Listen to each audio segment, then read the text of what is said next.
Birthday పార్టీకని స్నేహితుల్ని కలవటానికి వెళ్ళినటువంటి శాంతికుమారి అలియాస్ జెస్సీ అనుమానాస్పద మృతి కేసులో చాలా రకాల అనుమానాలు వ్యక్తమవుతున్నాయి. విశాలాక్షి నగర్లో ఉన్నటువంటి బీ స్క్వేర్ విల్లా హోటల్లో వీళ్ళైతే ఇక్కడ పార్టీ కోసం వచ్చారు. ఆ తర్వాత అమ్మాయి అనుమానాస్పద స్థితిలో మృతి చెందడంతో స్నేహితులే తమ కూతుర్ని హత్య చేశారంటూ మృతురాలు శాంతికుమారి తల్లి చెల్లి కూడా కంప్లైంట్ ఇవ్వడం జరిగింది. అయితే వీళ్ళు ఎప్పుడు వచ్చారు, ఎంతమంది వచ్చారు, ఫస్ట్ ఎవరు వచ్చారు, డీటెయిల్గా తెలుసుకుందాం. వీళ్ళకి సంబంధించినటువంటి మేనేజర్ పృథ్వీ గారు మనతో పాటు ఉన్నారు. వీళ్ళు ఎప్పుడు రూమ్ బుక్ చేసుకున్నారండి? 9:30కి ముగ్గురు అబ్బాయిలు వచ్చి తీసుకున్నారు ఫస్ట్. దాని తర్వాత ఒక 2 hours తర్వాత ఆ అమ్మాయి పైకి వెళ్తుంటే మేము చూసి ఎక్కడికి వెళ్తున్నారు, ఏ రూమ్ అని చెప్పేసి అడిగితే ఆ రూమ్ నెంబర్ చెప్పారు. అందులో మా ఫ్రెండ్ ఉన్నారు, ఒక 1/2 hour 1 hour ఉండి మేము వెళ్ళిపోతాము అని చెప్పేసి చెప్పారన్నమాట. మంగళవారం రాత్రి 9:30 సమయంలో ముగ్గురు బుక్ చేసుకున్నారు. ముగ్గురు అబ్బాయిలేదే. తర్వాత ఈ అమ్మాయిలు అలాగే అలౌ చేయమని చెప్తే అందులో తెలిసిన అబ్బాయికి ఎందుకు వచ్చి మొత్తం ఆర్గ్యుమెంట్ చేశారు.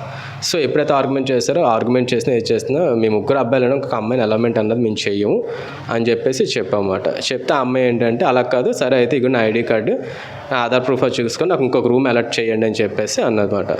సో ఏదంటే ఐడి కార్డు ఏజ్ అన్ని చెక్ చేసుకున్నాం. ఆ అమ్మాయికి అన్నది రూమ్ అలాట్మెంట్ చేసాం మేము. ఒక్కరితే కదా, అందులో ఎవరో తెలిసిన వాళ్ళు ఉన్నారట. సో అతనితో పాటు ఉంటాను అని చెప్పింది అన్నమాట. అది అందులో మిగిలిన పార్టీ చేసుకుంటారండి, మేము ఈ రూమ్లో ఉంటాం, ఇక నా ఐడి కార్డ్ అని చెప్పేసి రూమ్ తీసుకోవడం జరిగింది. అది సో 9:30 ముగ్గురు అబ్బాయిలు, 11:30 ఈ అమ్మాయి యాడ్ అయింది, మొత్తం నలుగురు. ఆ తర్వాత ఇంకెంతమంది యాడ్ అయ్యారు? తర్వాత ఒక మార్నింగ్ సీసీ ఫుటేజ్ డిపార్ట్మెంట్ అనేది ఏదైతే మనకి చేస్తున్నారో కేసెస్ మొత్తం అన్ని ఎవిడెన్సెస్ గ్యాదర్ చేసినప్పుడు ఏంటంటే మాకు అందులో ఇంకొక 2 అబ్బాయిలు ఇంకొక అమ్మాయి కూడా కనబడ్డారు అనమాట. సో వాళ్ళు ఏంటంటే బ్యాక్ సైడ్ గేట్ నుంచి లిఫ్ట్ ద్వారా పైకి వచ్చారు. అది మా ఎంట్రన్స్ నుంచి అయితే మేము అక్కడే ఉంటాం. వాళ్ళు అది వచ్చింది కూడా 2:30 తర్వాత. సో అప్పటికే మేము అన్ని చెక్ చేసుకొని పడుకుంటాం అన్నమాట. అప్పటికే సో మొత్తం 5 అబ్బాయిలు, 2 అమ్మాయిలు. ఓకే, వీళ్ళందరూ కలిపి 2 రూములు. మాకు తెలిసి అఫీషియల్ అయితే మాత్రం 3 అబ్బాయిలకి 1 అమ్మాయికే.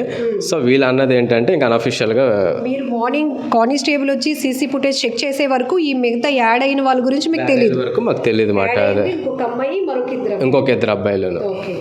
సో ఇప్పుడు రూమ్ ఓపెన్ చేసి చూసేటప్పటికి బీర్ బాటిల్స్, సిగరెట్ ప్యాకెట్లు చిందరవందరగా పడి ఉంది. వీళ్ళు రూమ్ తీసుకున్నప్పుడు మీకేం చెప్పారు? తీసుకున్నప్పుడు ఏంటంటే జస్ట్ 3 అబ్బాయిలు మ్యాచ్ చూసుకుంటాను, డ్రింకింగ్ చేసుకుంటుంటే అంతమందికి డ్రింకింగ్ అయితే మేము అలౌ చేయమని చెప్పాం. కాకపోతే ఇందులో ఒక అబ్బాయి తాగుతాడు, అందులో స్పెసిఫిక్ అబ్బాయి, ఆ అబ్బాయి తాగుతాడు, ఇంకెవరో తాగం అని చెప్పేసి అంటే బ్యాగ్ కూడా చెక్ చేస్తాం. 2 బీర్ బాటిల్స్ ఉన్నాయి. సో ఏదైతే మనకు ఇప్పుడు వీళ్ళందరూ బ్యాక్ సైడ్ నుంచి లిఫ్ట్ ద్వారా వెళ్ళారో దాని ద్వారా మిగిలినవన్నీ పట్టుకొని వెళ్ళారు. బయట నుంచి అయితే మేము అంత కేసెస్ అవి అయితే అలౌ చేయరు కదా, ఏ హోటల్లో అన్నది అలౌ చేయరు దానికైతే. సో లిఫ్ట్ ద్వారా వాటి ద్వారా మాత్రం పట్టుకొని వెళ్ళారు అన్నమాట అవి. సో సీసీ ఫుటేజ్లో మొత్తం 7 పొద్దున్న వెళ్ళడం, పొద్దున అంటే అమ్మాయి మీద 35కి ఆ అమ్మాయిని తీసుకెళ్ళడం అంతా సీసీ ఫుటేజ్లో ఉంది. ఎట్లా తీసుకెళ్తున్నారు అమ్మాయి? అప్పటికి కండిషన్ ఎలా ఉంది ఫుటేజ్లో ఏంటంటే ఒక అబ్బాయి అమ్మాయిని వెనకాల ఎక్కించుకొని తీసుకొని వెళ్తారు. అమ్మాయి స్పర్శలో ఉందా లేదా అన్నది కూడా మనకి సీసీ ఫుటేజ్. బండి పైన బయటకు అయితే మాత్రం ఆ అమ్మాయిని మోసుకొని వెళ్ళారు, అక్కడ నుంచి బైక్ పైన తీసుకెళ్లారు. అక్కడ అమ్మాయిని భుజం మీద మోసుకొని వెళ్ళారు బండి వరకు. సో ఆ ఫుటేజ్ అయితే మేము అక్కడ గ్యాదర్ చేస్తాం. అది ఆ వెనకాల ఒక అబ్బాయి ఒక అమ్మాయి కూడా ఉన్నారు. సో దానికి ముందు ఇంకొక 2 అబ్బాయిలు మరి వాళ్ళు వెళ్ళిపోయారు. వాళ్ళు ఎప్పుడు వెళ్ళారో ఏంటో తెలియదు అన్నమాట. మేము ఆ అమ్మాయిని తీసుకెళ్ళినప్పుడు మాత్రం 3 అబ్బాయిలు ఒక అమ్మాయి ఉన్నారు. రాత్రి వెళ్ళిపోయి ఉండొచ్చు. అది కూడా చెక్ చేశారు, అవన్నీ డేటా గ్యాదర్ చేసుకున్నారు. సో ఇప్పుడు ఈ వెళ్ళిపోయిన అబ్బాయిల్లోనూ మిగిలిన అబ్బాయిల్లోనూ ఈ అమ్మాయి ఉంటాను, అతను నా ఫ్రెండ్ అని చెప్పిన అబ్బాయి ఉండొచ్చు అంటారా?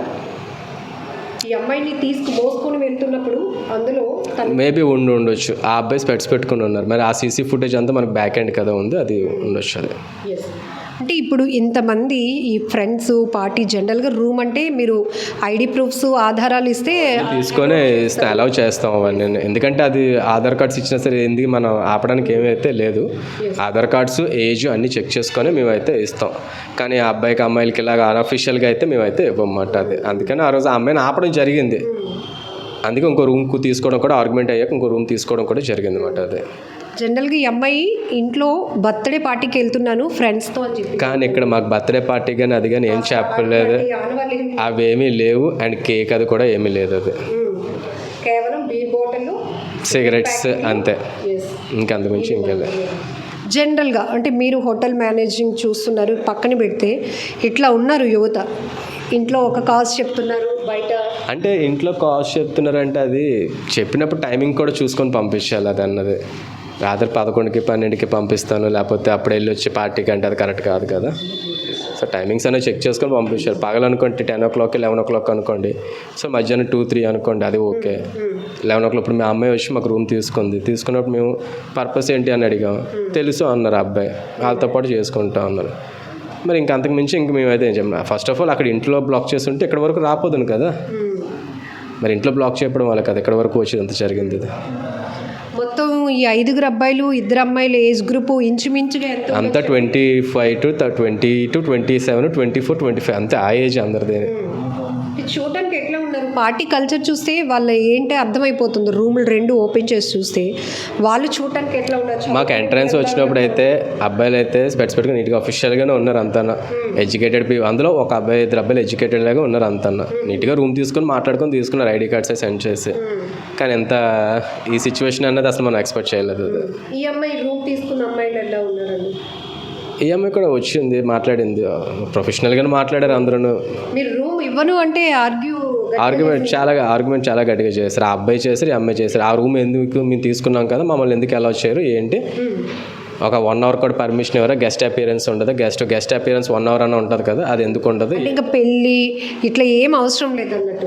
ఏం అవసరం లేదు అసలు. మీకు ఎంట్రన్స్ గెస్ట్ అపియరెన్స్ ఉంటుంది కదా, ఒక 1 hour ఒక రూమ్ తీసుకుంటే ఆ ఇద్దరం ఉండాలని లేదు కదా, గెస్ట్ వచ్చి వెళ్తూ ఉంటారు కదా, మీరు ఆ మాత్రానికి మీరు ఎందుకు అలౌ చేయరు అంటే, మేమైతే అలౌ చేయం మేడం. కానీ వాళ్ళు తీసుకున్న టైం కూడా మీకు అనుభవం కలిగిందా? అందుకని మీరు టైం ఒకటిని నెక్స్ట్ ఏంటంటే అందరూ అబ్బాయిలు, ఇక్కడ ఈ అమ్మాయి మాట, సో అందుకని మేము అలా అలౌ చేయమని చెప్పేస్తాం. మేము అందరూ అమ్మాయిలు అనుకోండి అలౌ చేస్తాం, అందరూ అబ్బాయిలు అనుకోండి అలౌ చేస్తాం గెస్ట్ రూమ్. కానీ అబ్బాయిలు అలాగంటే అలౌ చేయం కదా, అది దానికోసం మాట అది. సో ఇది ఇక్కడ చూస్తే కనుక రాత్రి 9:30 గంటలప్పుడు 3 అబ్బాయిలు వచ్చి రూమ్ అడిగారు. వాళ్ళ ఐడి కార్డ్స్ తీసుకొని రూమ్ అలాట్ చేసాం. తర్వాత శాంతికుమారి ఎవరైతే చనిపోయినటువంటి అమ్మాయి ఉందో ఆ అమ్మాయి కూడా వాళ్ళ నా ఫ్రెండ్సే, నేను వాళ్ళతో ఉంటాను అంటే అలా యాక్సెప్టెన్స్ ఇక్కడ ఉండదు, అట్లా కుదరదు అని చెప్పినప్పుడు, తీసుకోండి ఇదిగో నా ఐడి కార్డ్, నాకు ఒక రూమ్ ఇవ్వండి, ఆ 3 అబ్బాయిలో ఒక అబ్బాయి నాకు బాగా క్లోజ్, మేము ఉంటాము అంటే అలాంటి కల్చర్ని మేము ఇక్కడ ఎంకరేజ్ చేయము, అవ్వదు అన్నప్పుడు నేను మాత్రమే ఉంటాను అని చెప్పి ఆ అమ్మాయి పక్కన ఇంకొక రూమ్ తీసుకుంది. ఇక్కడ ఏదైతే ఫస్ట్ వీళ్ళు అబ్బాయిలు 3 119 రూమ్ తీసుకుంటే మధ్యలో స్టోర్ ఉంది, ఆ తర్వాత స్టోర్ రూమ్ ఉంది, ఆ పక్కన 118లో ఈ అమ్మాయి ఉంది. కానీ ఈ అమ్మాయితో పాటు మరొక అమ్మాయి, ఆ అమ్మాయితో పాటు మరొక 2 అబ్బాయిలు వచ్చారన్న విషయం ఉదయం కానిస్టేబుల్ వచ్చి ఇక్కడ ఏం జరిగింది, ఎంతమంది వచ్చారు, ఎన్ని రూములు తీసుకున్నారు అని ఇన్వెస్టిగేషన్ చేస్తే కానీ అప్పటి వరకు వీళ్ళకి తెలియలేని పరిస్థితి. ఎందుకంటే అప్పటికే నైట్ అయిపోయింది. మేనేజర్గా ఉదయం నుంచి నాకంటూ ఒక అవర్స్ ఉంటాయి, డ్యూటీ అవర్స్ ఉంటాయి, వెళ్ళిపోయాను. రిసెప్షనిస్ట్ ఒక బాయ్ మాత్రం ఉంటారు. కానిస్టేబుల్స్ వచ్చి చూసేటప్పటికి ఆ బాయ్ రిసెప్షనిస్ట్ డోర్స్ ఓపెన్ చేసి చూస్తే మొత్తం చిందరవందరగా ఉంది, వీళ్ళెవరు కూడా లేరు. CCTV ఫుటేజ్ చూసినప్పుడు మాత్రం ఒక అమ్మాయిని 4 అబ్బాయిలు ఒక అమ్మాయి మోసుకొని వెళ్తున్నటువంటి ఆ ఫుటేజ్ అయితే కనిపించింది. మిగతా 2 ముందు రోజే నైటే వెళ్ళిపోయినట్టు కూడా మేము గమనించాం. అప్పటి వరకు మాకు కూడా అసలు ఏం జరిగిందనే విషయం తెలియలేదు. ఏదో క్రికెట్ మ్యాచ్ చూసుకుంటూ చిన్న పార్టీ చేసుకుంటామంటే మేము దానికి ఓకే చెప్పాం తప్ప, వీళ్ళు కింద గ్రౌండ్ ఫ్లోర్లో లిఫ్ట్ ఉంటుంది, ఆ లిఫ్ట్ నుంచి నేరుగా 2nd ఫ్లోర్, ఇక్కడ మనం చూస్తే 2nd ఫ్లోర్లో వీళ్ళు తీసుకున్న రూములు ఉన్నాయి. కింద నుంచి నేరుగా వాళ్ళు కేసు అంటే ఈ బీర్ బాటిల్స్ కేస్ని, సిగరెట్ ప్యాకెట్స్ని తీసుకొని వెళ్ళి మిగతా వాళ్ళు కూడా ఎవరైతే యాడ్ అయిన పర్సన్స్ ఉన్నారో ఒక అమ్మాయి 2 అబ్బాయిలు, వాళ్ళు కూడా నేరుగా మా కంట పడకుండా ఫ్రంట్ ఎంట్రన్స్ గేట్లో కాకుండా లిఫ్ట్ నుంచి నేరుగా 2nd ఫ్లోర్కి వెళ్ళి ఇంత చేశారు అని చెప్పేసి వీళ్ళు కూడా షాక్ అవుతున్నారు. ఏది ఏమైనప్పటికీ కూడా ఇప్పుడు ఈయన ఒక మాట చెప్పారు, ఇక్కడికి ఎన్ని గంటలకు వచ్చారు, ప్రూఫ్స్ ప్రొవైడ్ చేసి రూమ్లో అడిగితే మేము ఇచ్చామా అనేది పక్కన పెడితే రాత్రి 11-11:30 గంటలప్పుడు పార్టీ అని ఇంటి నుంచి ఎదుగొచ్చిన పిల్లలు బయటకు వెళ్తుంటే తల్లిదండ్రులు అక్కడే ఆపుంటే ఈరోజు అమ్మాయి ప్రాణాలతో బ్రతుకుండేది అనేది కూడా ఆయన చెప్తున్నటువంటి మాట. నిజమే కదా. సో మొన్న మౌనిక కేసు చూసాం, అందరూ కూడా ఒక అమ్మాయి అంత దారుణంగా హత్యకు గురైంది, ముక్కలైపోయింది అనేది పక్కన వదిలేసి ఒక అబ్బాయి పిలిస్తే, పెళ్ళైన వాడు పిలిస్తే ఇంటికి వెళ్ళిపోవడమేనా, వెళ్ళి ఇలా ప్రాణాల మీదకు తెచ్చుకుంది అనేటటువంటి వెర్షన్ రకరకాలుగా కామెంట్స్ రూపంలో చూసాం. ఇప్పుడు విశాఖలో మరొక దారుణ ఘటన. అనుమానాస్పద స్థితిలో మృతి చెందినటువంటి శాంతికుమారి అలియాస్ జెస్సీ కేసులో కూడా అదే జరిగింది. రాత్రి 11 గంటల ప్రాంతం అప్పుడు ఈ హోటల్కి ఆ అమ్మాయి వాళ్ళు ఉంటున్న జోడుగుల పాలెంకి కూడా జస్ట్ ఒక 15 మినిట్స్ దూరం అంతే, పెద్ద ఎక్కువ కూడా కాదు. వేరే ఊరి నుంచి కూడా అమ్మాయి ఇక్కడికి రాలేదు, ఇక్కడే. బట్ ఆ టైం అప్పుడు అమ్మాయి పార్టీ అని చెప్పడం, బయటకు వెళ్ళటం, ఇక్కడొచ్చి స్నేహితుల చేతిలోనే అమ్మాయి ఇలా అవ్వటం అనేది చాలా దారుణమైన ఘటన. అయితే ఇక్కడ ప్రధానమైన కారణం వీళ్ళ మధ్య మంగళవారం రాత్రి ఒక ఆర్గ్యుమెంట్ జరిగింది. మొత్తం దుర్భాషలు ఆడుకున్నారు, మధ్యలో ఉన్నారని చాలా క్లారిటీ ఉంది. ఎందుకంటే రూమ్లో అన్ని బాటిళ్ళు ఖాళీగా ఉన్నాయి. ఒక రూమ్లో బీర్ బాటిల్ తాగేసిన తర్వాత వాటిని చెతుక్కొట్టినటువంటి ఆ బీర్ బాటిల్ సీసా పెంకులు కూడా కనపడుతున్నాయి. కాబట్టి మొత్తానికి గట్టిగానే వీరి మధ్య ఒక ఘర్షణ జరిగింది. తర్వాత అమ్మాయి పైన భౌతికమైన దాడి జరిగిన తర్వాత ఆ అవమానం భరించలేక అమ్మాయి వీరందరూ బయటికి వెళ్ళిన సమయంలో హ్యాంగ్ చేసుకొని ఆత్మహత్య చేసుకున్నట్టుగా కూడా పోలీసుల ప్రాథమిక నిర్ధారణలు అయితే తేలటం జరిగింది. ప్రస్తుతానికి మిగతా అందరూ కూడా పోలీసుల కస్టడీలో ఉన్నారు. ఇక ఈ కేసుకు సంబంధించి వేగవంతమైన దర్యాప్తులో మరికొన్ని వాస్తవాలు బయటకు వచ్చే అవకాశం ఉంటుంది. ఇప్పటికే ఆ కుటుంబ సభ్యులు కూడా మరొకసారి పోలీస్ స్టేషన్కు చేరుకున్నారు. ఇందులో ఏ ఒక్కరూ తప్పించుకోవటానికి వీల్లేదు. నా కూతుర్ని టార్గెట్ చేసి చంపినటువంటి ఎవరు కూడా, అంటే మా అమ్మాయి వాళ్ళ ఫ్రెండ్స్ ఎవరు కూడా తప్పించుకోవడానికి లేదు. మరొకసారి పోలీసుల మీద ఒత్తిడి తెచ్చి సరైన దర్యాప్తు కోరేందుకు గాను వాళ్ళు కూడా ఇప్పుడు పోలీస్ స్టేషన్కు వెళ్తున్నారు.